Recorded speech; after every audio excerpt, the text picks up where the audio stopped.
Can we please stop saying that because my experience with a drug is bad, the drug is bad? Question mark. All psychoactive meds, from Adderall to acid to opioids to Zoloft, have positive effects on some and negative effects on others, and no effects on others. Prohibition only worsens this.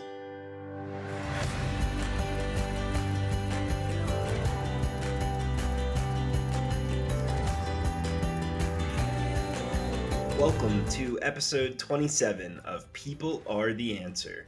I truly believe that people are the only answer to the world's many problems. I'm Jeffrey M. Zucker, a serial entrepreneur, here to learn how innovators are creating outsized, transformational social impact. Today's episode features Veronica Wright, the founder of the National Coalition for Drug Legalization. Veronica and I discuss her path, how she changed her mind on drugs, and why they should be legal, balancing her 9 to 5 with her nonprofit work, and much more. Here is Veronica Wright on People Are the Answer. Veronica, thanks so much for joining me on People Are the Answer. Thank you for having me. Can you start off by just telling us where you're based and what your current role is? I am based in Clarksburg, Maryland, and I am founder of the National Coalition for Drug Legalization. Got it, thank you. And what would you say generally motivates you? Being able to help the masses. Yeah. I remember when I was co-chair of the NAACP Maryland Economic Development Committee, and I was telling the other co-chair, I had an idea about how to create jobs for people. And I said, what inspires me is being able to help the masses, not just one or two people or a couple hundred, like thousands of people. And I think that's what inspires me about this nonprofit is it has the potential to help thousands of people.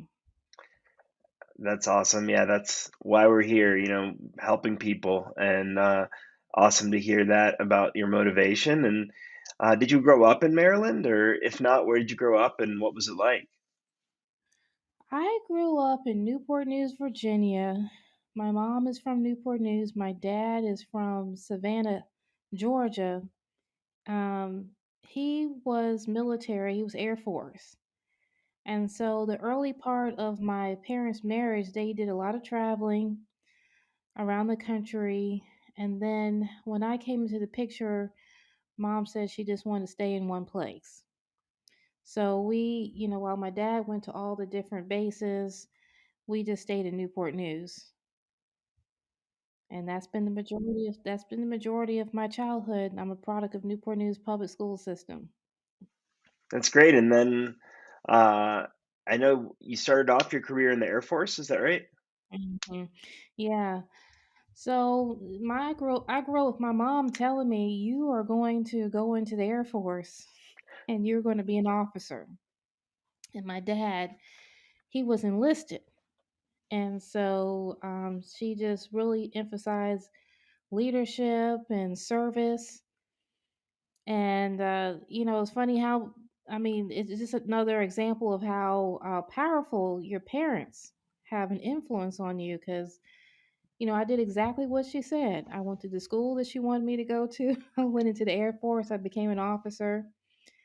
As funny how I'm here, as funny how I'm here now because when I was in high school, I thought I would have been a millionaire, by this age. I never thought I would be here, but being here is not so bad. I've been able to find a part of me that really inspires.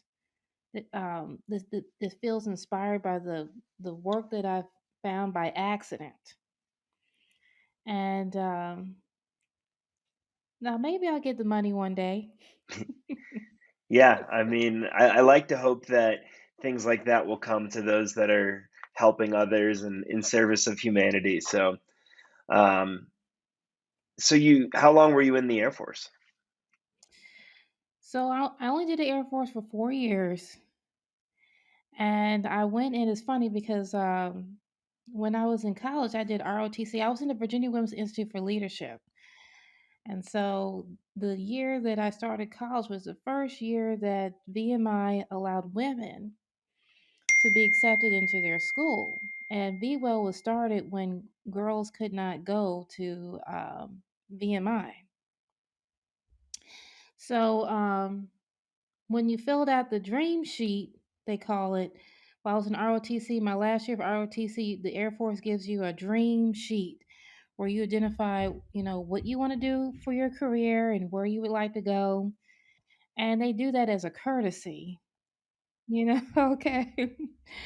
And I put down, I was a chemistry major, so I put down research and development because I thought I was going to be in the lab making bombs. And even though I wasn't smart enough to do that, but because of my chemistry background, I thought that's where they were going to put me. And they sent me to LA Air Force Base, and they put me in the acquisitions. Hmm.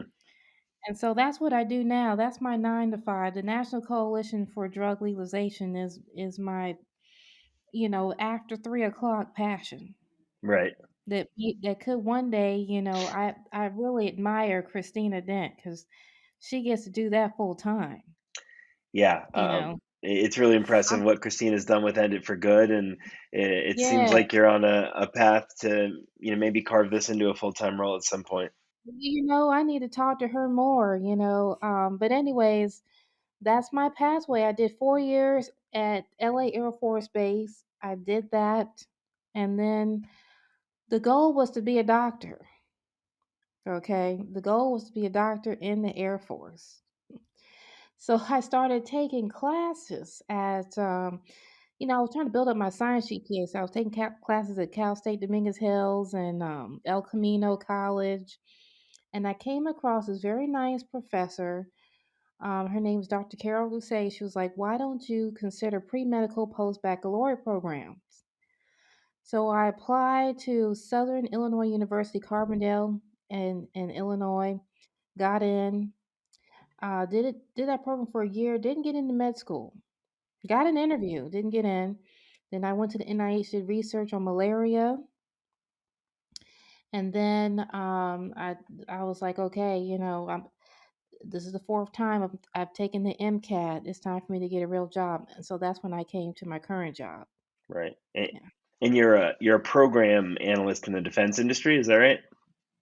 yeah. So basically, that's a very generic term, but me specifically, it's come down to acquisition. So it's funny how that acquisitions job I had in the Air Force laid the foundation for what I'm doing now because it's the same thing, but in a slightly different capacity because now I'm doing more contracts and financial management. Mhm. Do you enjoy that role? I think I'm very blessed to have that job. You know what I'm Yeah. saying? I mean, I like the job. I like my nonprofit stuff more. Yep. You know, but this job that I have now has allowed me to, buy a home and make car payments and just live a regular middle class life. So I feel blessed. I'm not gonna knock it. Yep. Yeah. Understood. Well, let's start digging into the passion stuff. So, uh, tell me what led you to start the National Coalition for Drug Legalization. So I was somebody who didn't even support marijuana legalization. Okay. I didn't even support marijuana legalization as late as 2017. But then my cousin passed away, my cousin Dwayne, and he was someone who was drug dependent. He was born drug dependent. He went to prison for drugs and he died an alcoholic. And at his funeral, I met his son for the first time. And I made his son make a promise. I said, if you graduate from high school, you can come live with me provided that you go to school and work. So Desmond, that's his name. Dwayne's son is named Desmond. He kept his end of the bargain. He graduated from high school, which was something that was an accomplishment for our family because Dwayne dropped out in the 12th grade. Mm. And I remember having conversations with Dwayne, and he would always say, I have regrets I have regrets that I never graduated from high school. So his son did that. And when his son came to live with me, uh, it was sorry, No, it's okay. it was difficult Yeah, it's because he did not he did not have um he wasn't really, and I know some people don't like this, but he wasn't really college bound. You know, he had a lot of learning challenges. And I knew that when he was in high school because I used to travel from Maryland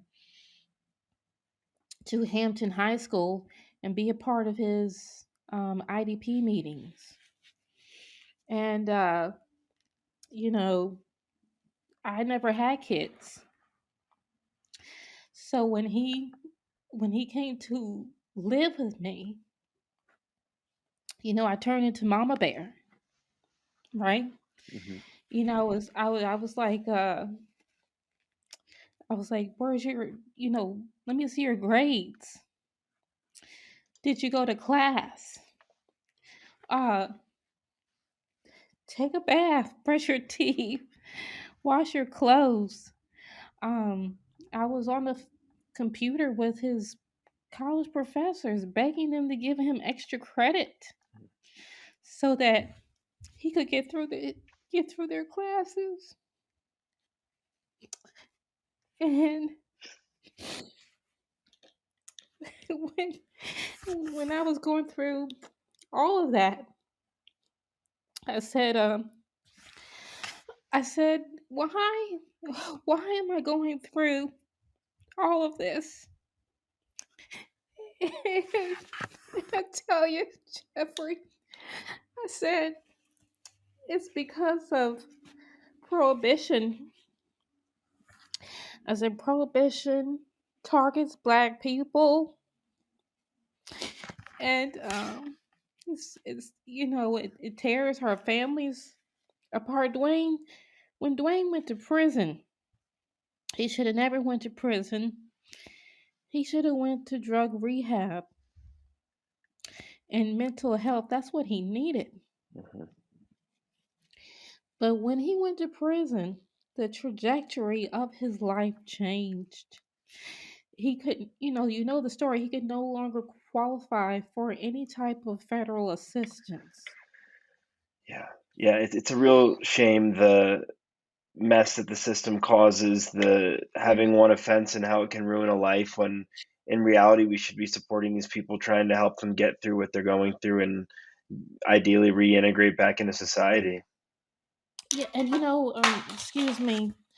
And so yeah, Wayne, I was just like when I was going through all that stuff with Desmond, I going to Montgomery College, registering him for classes, dealing with financial aid. Ooh, I was like, why isn't Dwayne here to do this? Why wasn't he here to raise his son? Because he was totally dependent on his family because he was so messed up, either on drugs or alcohol. Why couldn't he be here to see his son graduate from high school? I mean, it just dawned on me, how deep rooted prohibition was. And that's when I started getting more involved in the community. In 2018, Ben Jealous was running for governor of Maryland, and he was a big advocate of criminal justice reform. And I was ignorant to that term. I didn't know anything about ban the box, drug decriminalization, prosecutorial overreach, no knock raids. I didn't know about any of that stuff, but I used to follow his campaign around, and he would speak on these things. And so I had my very first public forum was on drug decriminalization, and he was my guest speaker. But as I began to get more involved in the issues and just, being more connected to Desmond, I said, oh no, my heart is with drug legalization because I saw that as an opportunity to take that tax revenue and really do good in the community.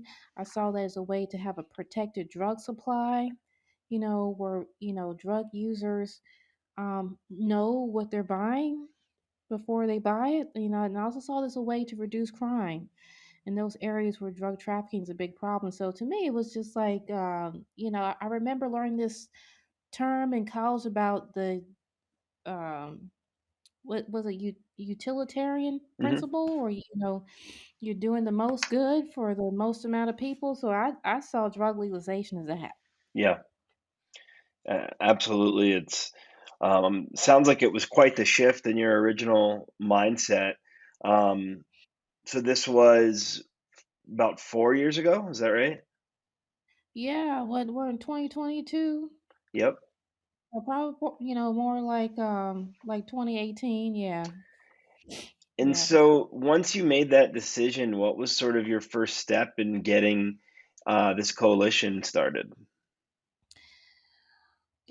Praying, having faith. The name, I don't know how it came to me. Um, a lot of it is spiritual. I do, I told you that I want to be a doctor. I do things based on faith, and then things happen, and um, either God reveals Himself to me, or I have to reassess, where I'm going in life. Um, but I think when I had that first decriminalization forum, and then I had another one, it took me a while to have the second one. The second one was at GW last year. And a lot of the people that I had from the first forum, I reconvened again. And then I just had a third one last week with Dr. Carl Hart. But the other thing that kind of picked up the momentum of this nonprofit is, I became inspired by doing a drug legalization handbook, because I was like, okay, if ultimately my goal is to legalize drugs, let's put some thoughts on paper about what it means to legalize drug. What does that look like? Because everybody talks about why, but nobody talks about how. So I reached out. I just randomly reached out to people like Dr. Jeffrey Myron from Harvard. He's the chair of the economics department there. Dr. Jeffrey Cato. He's a practicing physician. They both are part of the Cato Institute. My friend Mikey G. He's a consultant with Urban Survivors Union. Um, Neil Franklin, he used to be the CEO of LEAP, Law Enforcement Action Partnership. And my friend Howard Wooldridge, I met him at a Cato Institute event on drugs. And he's one of the co-founders, one of the founding members of LEAP. And he since then he's left, but he has his own nonprofit called Citizens Opposing Prohibition. So I came to them and I was like, "Can you come together?" And I had some chapters for them. I said, "Just give me one page." Oh, and also went out. I reached out to Jacob Rich from the Reason Foundation.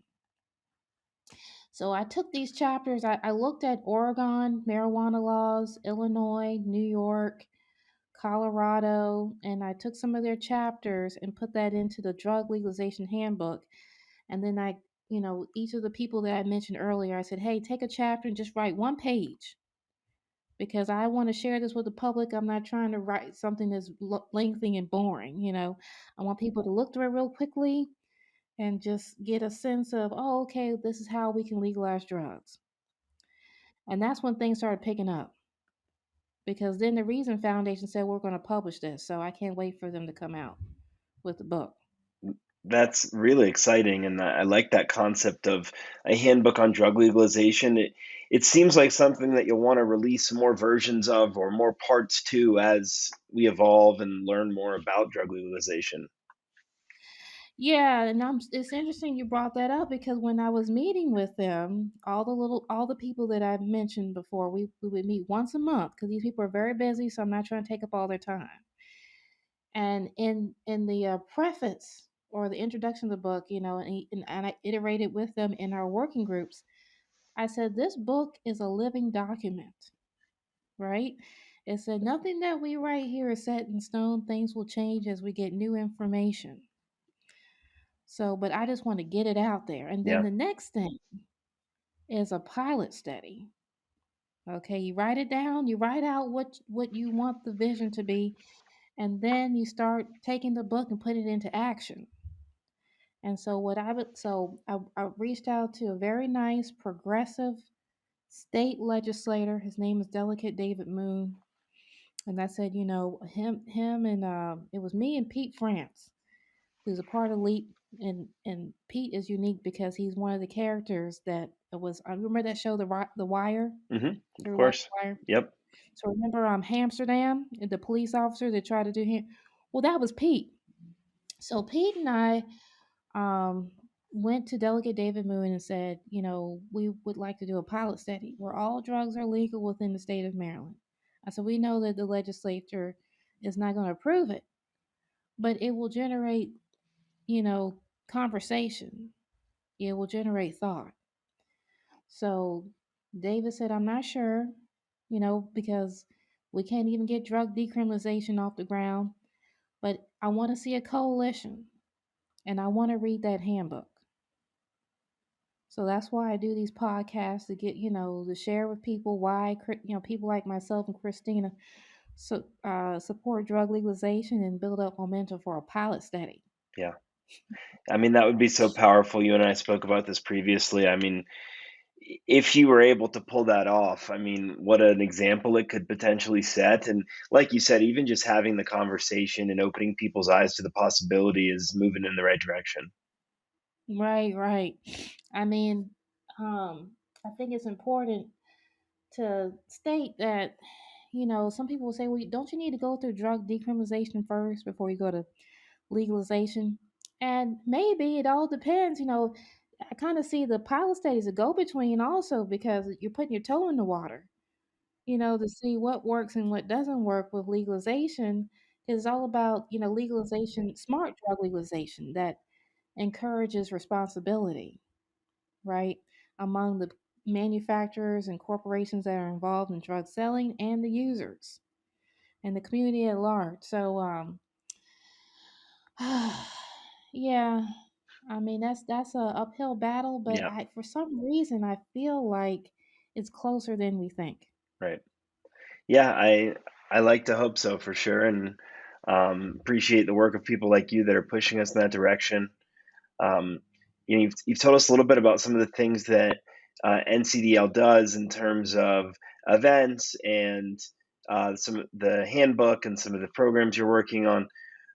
Someone that just walks up to you and asks for the elevator pitch, what is the National Coalition for Drug Legalization today? What do you tell them? I tell them one sentence because brevity is key. The mission of the National Coalition for Drug Legalization is to advance the conversation about the legalization of all drugs through community service and research. So next week, I'm excited because two of the people on my panelists last week, or two of the panelists on my panel last week, are professors from Johns Hopkins. And I asked if I could do a research paper with them that shows the correlation between drug prohibition and drug trafficking. Between drug prohibition and drug trafficking, like because I believe that a lot of the violence that you see in those communities where drug trafficking is a big problem comes from prohibition. So it's me, the two professors, and this very nice man from an organization called Leaders of a Beautiful Struggle. And they were very instrumental and they do a lot of work on the in Annapolis trying to push for police accountability. And they came out of the Freddie Gray death. So all of us are going to meet on Monday to talk about what this research question is going to be. I'm excited that we can get a paper published. Dream come true. It's one of my dreams, and I will put some of my own money. This is why I like to do these podcasts so I can get interest for donations because I do all this stuff from the heart, and I put my money where my mouth is, and I use my own money, I have an account for NCDL, and sometimes I just take big chunks of my paycheck and put it in there. And I'm gonna be like on Monday, I'm gonna be like, what can I do to contribute? I will go into my savings, my personal savings to fund this research because that's how much I believe in it. This is just powerful. Yeah, I can certainly commend that and relate to it. I'm one that definitely tends to put my effort and dollars towards things that I believe in. So I really appreciate that. Um, I think, That's the only way. That's yeah, the only way. absolutely, and I think that research study could be very powerful. Um, and I know you mentioned you had an event last week, in How did it go? with Dr. Carl Hart, right? Yeah. Yeah. He is so nice. I mean, I kept saying thank you and thank. I sent him a text and said thank you. He didn't respond, so I guess he got it. So a good turnout. About 60 people came. Over 190 people registered, but only 60 people came. I'm just like, what's going on here? Yeah, that's pretty standard, Uh, unfortunately, in the free events business. oh, okay. Yep. Well, if I charge people, I don't think people would Well, that's come. I've actually been in a similar situation with some events before. Occasionally, we'll do like a required donation to register or something like that, so that people feel like they have some sort of buy-in to their responsibility Right. to go. But it's tough. Yeah. What are the turnout? Is it high or low? It tends to be better when there is at least some small dollar amount that's already been committed. Because Oh, they okay. feel like they're bought in. I think economics would say that it's a sunk cost, but the actual mental effect of it is like, oh, I kind of paid for this. So I've done that before, and it's worked for the most part. But just in general, I think uh, it's tough to get a real idea of true attendance for events like that. Yeah, it's hit or miss. It's hit or miss. So, um, so what I learned from that event was I'll probably in the future have all my panelists, they have to give timed responses, because they get long-winded. Yep. Um, and that would have allowed for more people in the audience to ask questions because when the audience asks questions to me, that's what makes the experience very organic and Right. real. It's a It real really makes conversation versus just listening to people talk at you. Yes, and then when people have long responses, sometimes if you're like me, you got a short attention span, so you kind of gloss over what they're saying. Yeah, But and I I think had a lot of us these days have short attention spans. Yeah, but overall my panels were excellent. They did exactly what they were supposed, what I asked them to do. We had Mikey G from Urban Survivors Union. We had Billy Murphy, who is a lawyer, and he represented Freddie Gray. Um, of course, we had Dr. Carl Hart. We had Dr. Susan Sherman, a professor at John Hopkins, Dr. Saba Rouhani, another professor, and Jacob Rich from the Reason Foundation. So it was great. And I have pictures. I can show you some pictures.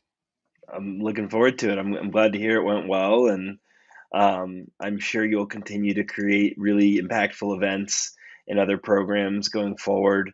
I'm curious what you picture as sort of a long-term vision for the organization. The long term vision is going to be ultimately drug legalization. If we can start at a state level, that would be awesome. Yeah, If we can get the pilot study off the ground, that would be awesome. If we can,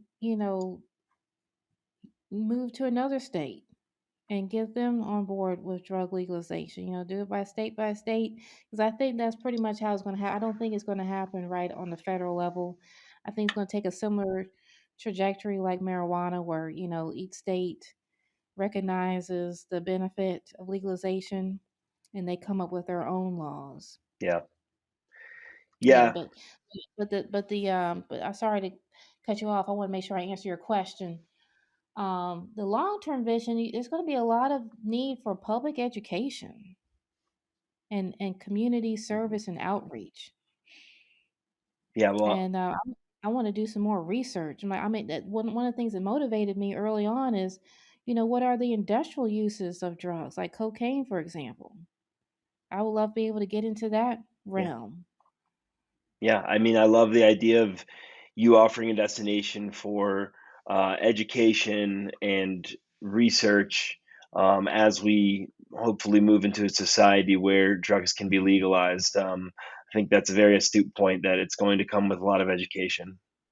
Yes, because in this process, just listening to the panelists, and there's one lady, I don't, you should interview her. Her name is Maya Salvage, Okay. and she has a book called Undoing Drugs. She used to be on drugs, Okay. and then she recovered, and she does a lot of research just trying to break the stigma associated with drug use. And in the early days, she focused on harm reduction, and she still does, but she's an advocate for drug legalization. And when I read her book, I actually I read her I did her I listened to her book on Audible. Lots of room for education, because I follow her on Twitter, and I'm gonna have to share this tweet with you, because I had to screenshot it. I mean, basically what she was saying, if I can't find it right away, is that not all drugs. Here, this is what she said. Can we please stop saying that because my experience with a drug is bad? The drug, she's okay. Let me read it again. Can we please stop saying that because my experience with a drug is bad, the drug is bad? Question mark. All psychoactive meds, from Adderall to acid to opioids to Zoloft, have positive effects on some and negative effects on others, and no effects on others. Prohibition only worsens this. Yeah. The day before my forum, I was trying to get this community leader in DC to join the coalition because I learned about his story through another forum that I attended. And he was someone who went to prison for selling drugs, and now he's been out of prison for like over 20 years. And I was like, "What do you think about drug legalization? How do you feel about that?" He was like, "No, I can't put my name behind drug legalization." He was like, and I was talking to him on the phone, and he was very passionate about not supporting drug legalization. And that's one of the challenges that I have with other Black people is we're very Mm. conservative on this issue. We don't see how we know prohibition affects our communities, but we don't see how legalization helps us. Right, I think there's a lot of mental attachment to all the downsides that they've seen from the war on drugs, and therefore Hmm. that is associated with the drugs themselves. And it's going to take a long time to sort of change the mindset and the narrative. I mean, it's been bred into so many of us, and I often talk about, when I got into the cannabis industry, initially, growing up in South Carolina, cannabis was demonized, and it took a lot of sort of rewiring for me to realize that it cannabis is not the problem. The system is the problem, and that it was demonized for a variety of unfounded reasons. And it's going to take similar sort of rewiring for the general population to understand how our society could be much better off with legalized drugs. Well, he brought up cannabis. In that same conversation, he was like, cannabis is very addictive. Yeah, when Okay. in reality, about 9% of cannabis consumers can become dependent, but it's my understanding is that it's more of a mental dependence than a physical dependence, and doesn't come with a lot of the same side effects that might be in other substances, and certainly isn't anywhere near the level of addictive. So lots of education there. Then he said, well, my cousin, tried K2, and that had very negative effect on him. Why would anybody legalize drugs at all? And even in a legalized, regulated system, some drugs might be banned. Mhm. You know, but right now they're not really being tested for that. We're just making the assumption. Right. We need So so much research. We need to know yeah. all of these answers to all of these things in order to proceed properly as a society, regardless. And it's interesting, you bring up K2, synthetic cannabis. It's often the synthetic products that cause the most problems. Look at our opioid epidemic, and Mhm. um, there's things like cannabis that can serve as substitutes. There's that are less have less side effects, and then there's things like psychedelics that can be helpful with that. But so many people lump them in the same category of drugs that they think you know one size kind of fits all, like you're saying, or like the tweet that you quoted. Um, just because of one experience doesn't define a drug. Right, right. And it's funny that you were having this conversation today because most people are teleworking today, so I'm looking at my windows open, my blinds open. And I saw somebody come up to my window. He was taking a picture because I got these signs of political candidates, local candidates that I support. And one of the signs is Delegate David Moon. I spoke about him earlier. So this guy was taking a picture of my sign. So I saw him. I said, hey, come over here. Let me talk to you because I figured he was a political candidate, passing out flyers. And he introduced himself, and he was one of the local state legislatures. And we started talking about marijuana. And he said, you know, so he said, as you know, here in Maryland, we finally passed marijuana legalization for recreational use is going to be done as a referendum. And he said, but a few years ago, I wasn't very supportive of marijuana legalization until one of my constituents wrote me a letter. And in the letter, she described how, she had been through therapy, she had been on all kinds of conventional medicine to help her with depression, and she had an eating disorder. She had anorexia and bulimia. I mean, he mentioned both of them in the same sentence. Usually people have one or the other, but and maybe I'm wrong about that too. But I was just surprised somebody had anorexia and bulimia. She had, depression, and the only thing that really helped her was marijuana. It helped her with her anxiety so that she could eat and just live a better life. And as he was talking, I was thinking about some of the work I had done with Mikey G on the coca leaf. Because marijuana, like the coca leaf, has been around for many years. Coca leaf been around for 8,000 years.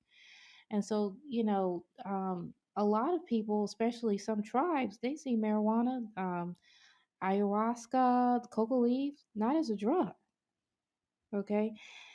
As medicine. Right. They listen to it as medicine. So as he was talking about, this, it's like, as he was mentioning, the letter, I'm like, this is medicine. It may be considered unconventional medicine, but this is really medicine for a lot of people. And as we do more research on all the other drugs, we will be able to ascertain and distill, what is good for people and what isn't good for people, what Mhm. is medicine, what can actually be Right. used as medicine. Yeah, Yeah. it's just with all of the bars to research for so many of these substances, it's crazy to wonder how much we could be missing of all the help that we could be giving people. Well, that's why I was motivated to research the industrial uses of cocaine. Because if you look at the if you look at the structure of cocaine, well, you're gonna make me pull it up because in the last podcast I was up there trying to think of the structure of cocaine. I'm gonna look it up because now you've inspired me again. It has a lot of organic groups that makes it a very good solvent.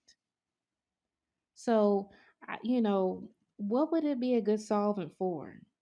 Cocaine structure. Yeah, look, it came up against cocaine because I looked at this before.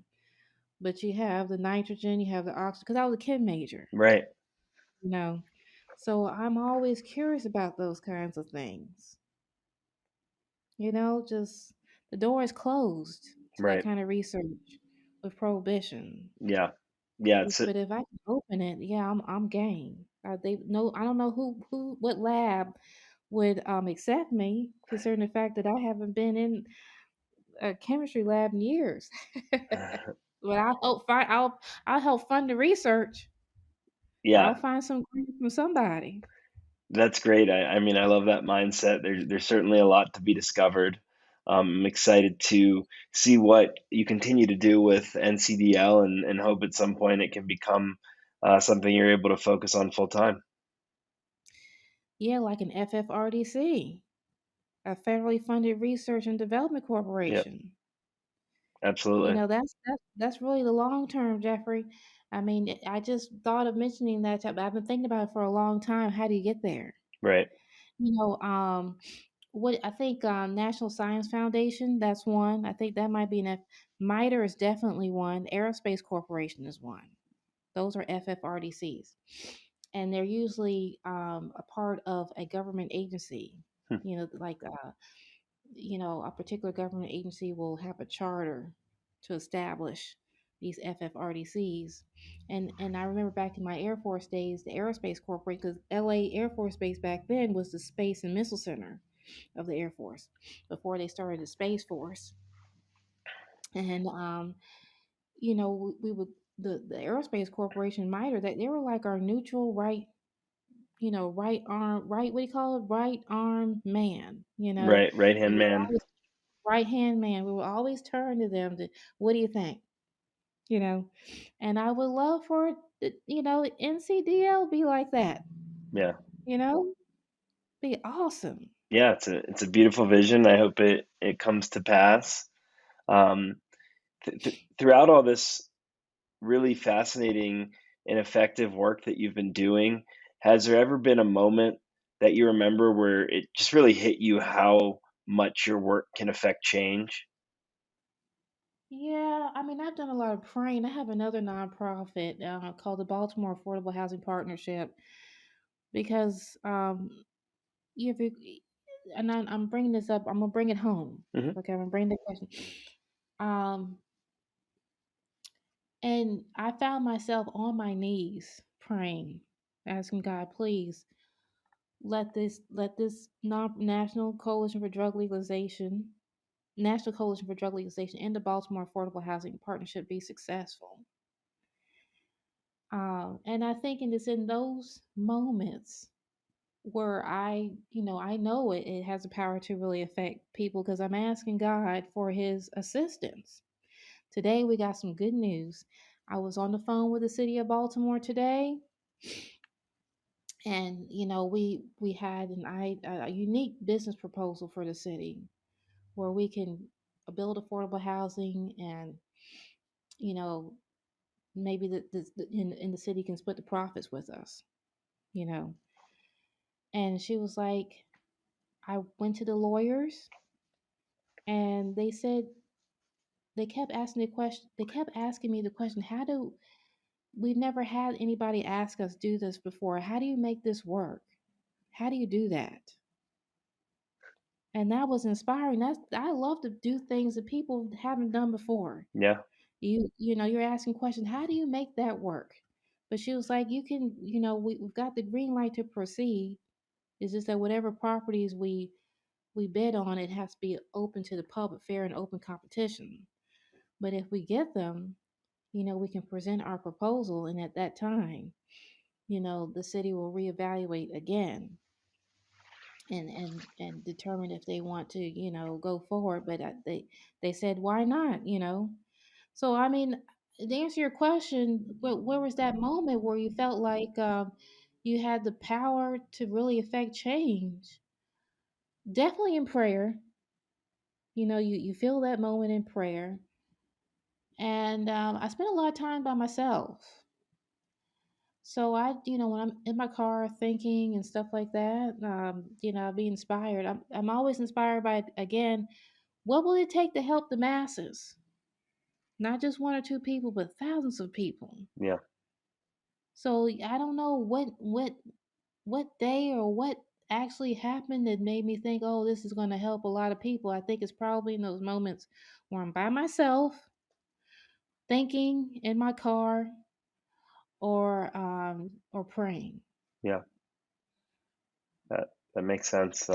Some time to reflect. And I wasn't familiar with your work on affordable housing. I'm curious how long you've been working on that. Jeffrey, so Baltimore used to be the place where I would just chill, hang out with friends. So I would go there at night. Okay. When Ben Jones ran for governor, I started going there during the day because all his events are during the day most of the time, at churches and rec centers and stuff like that. And that's when I saw all those vacant homes in Baltimore. You walk down certain streets, just about any street, except for downtown Baltimore, it's all the money, right? Eh, But not too far away, you walk down a street with, it feels like a street of broken dreams. I live in Montgomery County. I don't live in Baltimore. Montgomery County needs affordable housing too. But when I saw those vacant homes, I was like, this is a gold mine to help a lot of people. What can we do to renovate these homes and then sell them at, super low prices for people so that they can be homeowners rather than rent? If Chad and I might, so I'm gonna bring up Chad because I brought him up too early. I don't want to confuse it. So the idea is, if you can make the total cost of home ownership cheaper than renting, that's a win. So I started going to different meetings, and I went to this one. It's called the Baltimore Small Developer Collectives meeting. And I would go to random people, be like, "Hey, do you want to build affordable housing with me?" Okay. And then there was Chad. Chad was sitting there at the bar. I was like, "Hey, I got this idea to build affordable housing. Do you want to partner with me?" He said, "I've always wanted to do that."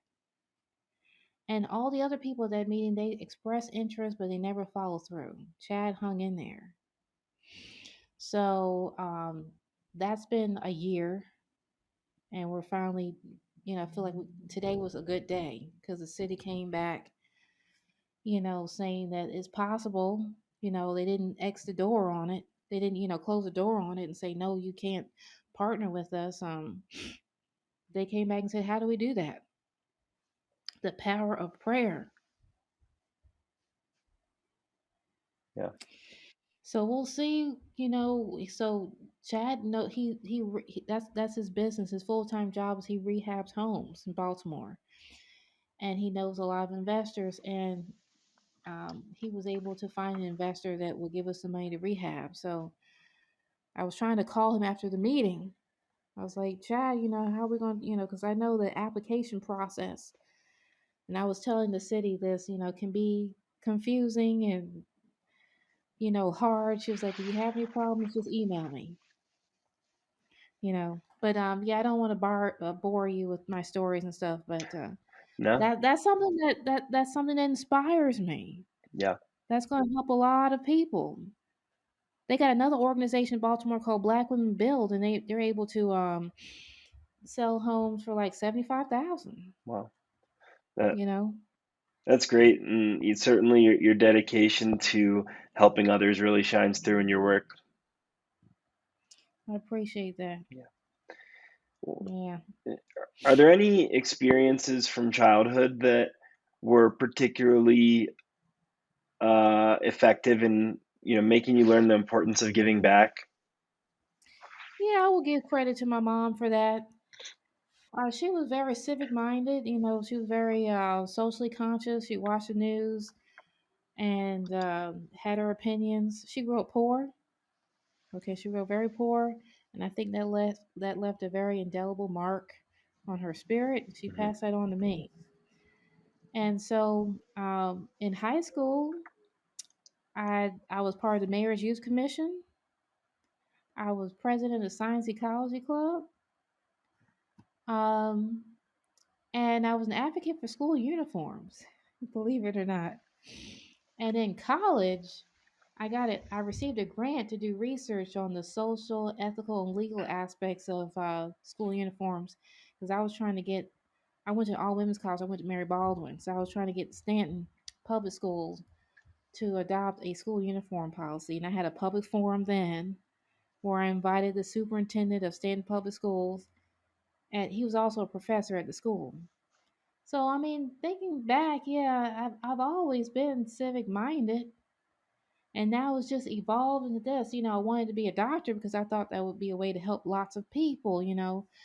But that didn't materialize. So I just you know let myself be open to Hmm. new experiences, and here I am. Yeah. That, Yeah, that whole journey, that whole doctor thing, Jeffrey. If you want to know that, that's another Bible lesson. yeah. It was another Bible lesson because I used to go around telling people there's nothing that God doesn't want me to have. It's just a matter of how bad do I really want it. Yeah. And then I used to follow up with saying, my will is His will. Okay, but no, when I didn't get into med school, I think the lesson was His will supersedes my will. That's a lesson, Hmm. and it was heartbreaking, Yeah. but it is an important lesson in my faith journey. Yeah. Yeah, I'm sure it was a very difficult time, but it sounds like you learned from it and it was a pivotal experience for you and took the learnings with you. Yeah, take that not everything that you want is meant for you, you know, and it's okay. Yep. Because I mean, the pandemic hit, and I'm sure a lot of people, and I have friends who are doctors, you know, and I'm sure that pandemic made a lot of people not want to be a physician, Yeah, you know. definitely. I don't know how I would have fared through all that. Um, I don't have a desire to be a physician now. I'm Yep. like that. I hate it when people be like, well, try again. I am not going back trying to get into med school at my age. Yeah. That's stress. Oh, hell to the no. Yeah. Yeah. Med school's a lot. You know what I'm saying? And they're like, oh, try again. Take that MCAT again. No, I'm not. I can certainly appreciate that. Yeah. So throughout your journey, you mentioned your mom. Has there been anyone else that has really been a mentor to you through the process? I'm always in search of mentors. When I was younger, uh, when I was in the Air Force, I remember having a conversation. I was in the car with my friend Sonia, and she was like, "It's important to have mentors." And I was like, "Oh, well, yeah, it's nice to have." And I think I've tried to make the point that you just need one mentor. Now she's like, "You can have many mentors," you know, Right. and so those mentors will change, as you get older and as you go through life and try different things. So it was just nice when Dr. Carl Hart, agreed to be on my panel because he said, "I'm doing this for you." He usually charged, and Wow. I don't have, he did it for free. I consider him to be a mentor. Yeah. Okay. Um, he's very busy, so I hope he's all right. Yeah. 'Cause I sent him that text. Um, and who else? I mean, yeah, people that I've met at DISA. My current job. My friend Rodney. I consider him to be a mentor. I just talked to him yesterday. So yeah, people, will mentor you in different capacities depending on where you are in life. Yeah, And it's important to, and one of my mantras is continue to surround yourself with people who are where you want to be. right. So that's why I got to get to know you better, Jeffrey. I appreciate that, and I think that it's certainly a great skill to be able to surround yourself with incredible people. I certainly try to do that. People that you aspire to be like, and um, definitely commend you for trying to do that yourself. Oh, thank you. Yeah. Yeah. So one of the questions I added recently at a friend's suggestion, I really liked. It's if everything ended tomorrow, what would you be most proud of? The first thing that comes to mind is the National Coalition for Drug Legalization. I feel like those of us that believe in drug legalization, we're ahead of our time. Yeah. There is a man, his name was Kurt Smoke. Okay, he used to be the mayor of Baltimore back in the 80s. That's another person you can interview. He would, because Kurt believes in drug legalization. I know he do because early on I had reached out to him and he was like, yeah, because I was trying to see, who could partner with me in doing research on the industrial uses of cocaine, and I thought his university could help me, but they don't have a chem department. They're just plain liberal. Mary Baldwin's liberal arts too, but we had chemistry. Right. So Hmm. he's the president of the University of Baltimore now, but he was the mayor of Baltimore. And back then he was advocating for drug decriminalization. And people looked at him like he was crazy. Yeah. He was ahead of his time. 100%. Look at where we are now. The decriminalization is old news. Yep. Yeah, it's old news now. Please don't talk to me about decriminalization. Uh, I mean, it's it's still, still it's an important baby step that can be taken for sure. It's not the yeah, ideal step, but it's a step. it's a step. Yeah. It's a step in the right direction. It just Yep. doesn't go far enough. Yep. Agreed. So yeah, yeah, that this National Coalition for Drug Legalization, the Baltimore Affordable Housing Partnership, I that is special to me. I mean, this, I'm a person of everyday means, so I'm starting this from scratch with nothing. Yeah. So the fact that I'm on a podcast with you today, that's an accomplishment because I started NCDL in 2019. Yeah. I wasn't on no podcast then. You know? Yeah. Yeah. It's great to see how far you've come in a short time. Um, if you'd like, you can ask me a question. I should have done more. I saw you on LinkedIn because Christina had posted, the interview, and I didn't listen to the interview. I already know her story, Hmm. you know, but I did look at your LinkedIn profile briefly. It's like, well, he's just successful, I appreciate that. you know. Say he is just successful. He's making money with the cannabis, and now he can just sit back and do podcasts. So, I don't know about that. I'm always grinding for sure, but I love the podcast aspect. I've learned a lot trying to synthesize it into shining light on people doing good work. yeah, I mean, I'm inspired by because I have an MBA, so I love money.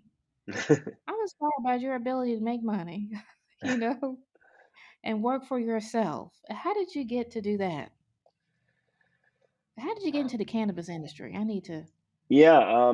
So I mean, in terms of working for myself, I was fortunate to watch my parents go from living in a trailer to building their own company, and so it was something I got to see firsthand early on. And when I was in college, I got into the real estate business with some friends and fellow entrepreneurs in school, and that sort of catapulted me into a variety of entrepreneurial endeavors. And in terms of the cannabis industry, it was just the years after I closed my restaurant in Chicago, was looking at different startups, opportunities to get engaged in new businesses, and started chatting with my friend Mike. And um, he and I had been talking about the cannabis industry. This was just after legalization in places like Colorado. And we thought, this looks like a really interesting opportunity. I mentioned earlier in our discussion that growing up in South Carolina, cannabis was demonized, and so Yes. this was in my first kind of few years of cannabis exploration. Once I sort of saw that it wasn't this devil that it was painted to be, I dug in, did a lot of research, learned about the atrocities of the war on drugs, and we decided to get in mostly as a financial opportunity. And then the more and more I learned, the more kind of disgusted I became with the war on drugs and with the racially disproportionate enforcement and with sentencing laws and things like that. So really, being in the space catapulted me into drug policy and criminal justice reform, and that's certainly been the most rewarding aspect of my getting involved in the industry. Man, see, Jeffrey, this is why we're going to have to talk more offline because I have so many ideas. One of my friends like, you have ideas, just write it down. Yeah. You know, um, but I've been more successful with the nonprofit than the for-profit Hmm. because I have different ideas for businesses. Yeah. I think But I don't. Yeah, go ahead. I'm a sorry. lot of people, myself included, often think in these nonprofit, for-profit silos. But one thing that over the last couple of years that I've learned a lot about in general is, profit for purpose, and also doing good, knowing what your end goal of good is, and figuring out the way to make that sustainable. I think there's a lot of good things that maybe people picture as should be nonprofit, but perhaps could be made into profitable, self-sustaining businesses that keep them lasting longer without having to, try to get money all the time. Yeah, yeah. So I hope to work on more and more projects like that that can be both incredibly transformative to society, while also being able to sustain themselves. You see, look. And I know exactly where you're coming from. I'm taking a deep breath. I'm thinking about what I'm doing now. What would ultimately sustain itself? I mean, I have some. If you can find industrial uses for Hmm. cocaine, that's going to sustain itself. Yeah. Um, you know, there'll always be a need for public education, community service, and outreach. Always be a need for that. Although, I don't know how many people be willing to pay for that. Yeah, it's certainly something to explore. Yeah. There's not everything that needs doing has a sustainable business Right. answer to it, but more things do than we realize, I think. Mhm. Man, I have so many. I mean, if I told you some other things I'm working on, you'd be like, "This girl's all over the place." I've But heard that I, about myself before too, so it's all right. but it comes from desire to help people. Yeah. And so that those things, get off the ground in my for-profit stuff, I'm just persistent. Like I want to help create jobs. That's why, remember I told you I was the co-chair for the NAACP Maryland State Conference Economic Development Committee. Hmm. What made me want to be on there is I went to Gerald Stansberry, who was the president at the time, and I was like, I have an idea to create jobs for people. People who didn't go to college, and it's an idea to increase manufacturing jobs. But I wanted to do a feasibility study first, and so now I finally got someone who to bite on the idea of doing the feasibility study for this business model that I'm proposing, and it's going to help strengthen. We're going to look at the IT industrial supply chain, and hopefully it will help to strengthen that. It will help to make money for companies that are part. Cause what I'm thinking of is building a consortium. Is it consortium or consortium? Because I've been calling it consortium. Some people call it I think consortium. it's Which one consortium, is it? but we'll Okay. we'll have to confirm. Okay. Yeah. Well, anyways, Um, so ideally, I want to build a consortium where companies of the IT industry, we're going to look at microelectronics, can share resources like labor costs, Yeah. like healthcare costs, workforce development, packaging. Probably not the fabric, not probably, from what I've been able to gather from some of the experts in the field, that those big fabrication tools that they use to make the microelectronic chip, those things cost billions of dollars. But they're really tailored to, there's a lot of intellectual property associated with that. So you might not be able to share those necessarily, but could be Yeah. at a certain point. And you could take that idea of sharing resources to any industry, Jeffrey. Cars, um, anything that you're making overseas in China, the IT industry, microelectronic chips, desktops, laptops. Can you, Yeah. can you imagine if you had companies like, like the auto industry come together, or people like Amazon? Yeah. Yeah. And it's Labor costs? important to try to bridge that gap between these companies kind of thirst for competition and to be the best and create some more mutual benefit. Yeah, I mean, well, for the DoD, I mean, things have to, for if you're buying IT stuff, it needs to be TAA compliant, which is Hmm. a Trade Agreement Act, meaning that it can't be made in China or any of our adversarial countries. But industry, what doesn't get made in China, Right. you know? And if you can reshore some of those American jobs, this is why so many people voted for Trump, because he came out talking about the reshoring of America. But in my opinion, nothing came out of it. If you can actually do something to help reshore American jobs, but yet American company can still make money, that's where I'm coming from. I want to do the feasibility study where, it the economists can tell us how many jobs are going to be created when companies can come together and share resources. How much money they're going to make. Yeah. What's the return on investment for the government? It has taken me years to do that. I'm working on it now, just trying to put together a business use case. And then we'll go back to this very small government agency and see if they want to do a feasibility study. That's But great. that, what I'm saying? That's if you can, and I guess you're not supposed to use this term, but I was inspired by giving the low wage, low skill worker an opportunity to work and make more than just a living wage. Yeah. Okay? So, yeah. Yeah. Well, I mean, this sort of vibe applies to my kind of the big question I ask everybody, and um, I'll say let's not use drug legalization as the answer because that'd be the easy one. But if you could snap your fingers and fix one thing in the world, what would it be, and how do you think that change would reverberate?